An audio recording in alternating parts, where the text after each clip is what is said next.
رات 12 بجے دوبارہ اسلام آباد کے میرے گھر کا دروازہ توڑ کر ایلیٹ فورس داخل ہوئی اور ان ملازمین سے زبردستی بیان دیا جس چھاپے کے خلاف ہم نے طاہر عباس سپرا صاحب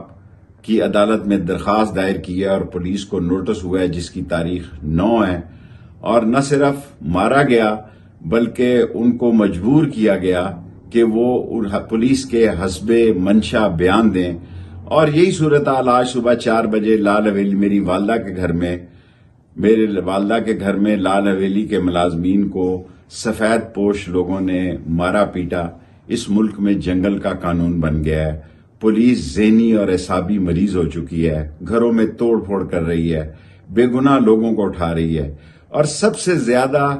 کرپشن پاکستان کی تاریخ میں پولیس تھانوں میں آج ہو رہی ہے، کیونکہ بے گناہ لوگوں کو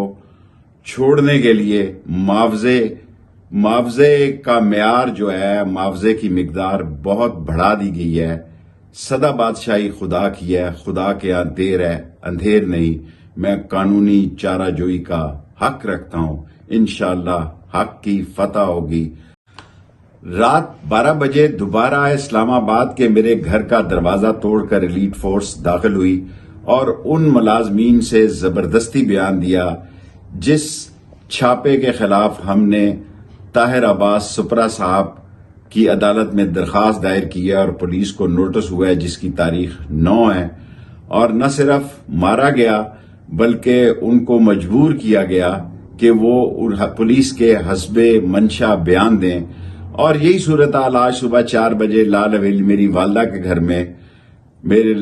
کے گھر میں لال حویلی کے ملازمین کو سفید پوش لوگوں نے مارا پیٹا۔ اس ملک میں جنگل کا قانون بن گیا ہے، پولیس ذہنی اور اعصابی مریض ہو چکی ہے، گھروں میں توڑ پھوڑ کر رہی ہے، بے گناہ لوگوں کو اٹھا رہی ہے، اور سب سے زیادہ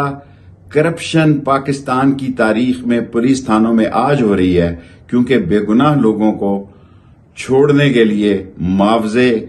معاوضے کا معیار جو ہے، معاوضے کی مقدار بہت بڑھا دی گئی ہے۔ سدا بادشاہی خدا کی ہے، خدا کے ہاں دیر ہے اندھیر نہیں۔ میں قانونی چارہ جوئی کا حق رکھتا ہوں، انشاءاللہ حق کی فتح ہوگی۔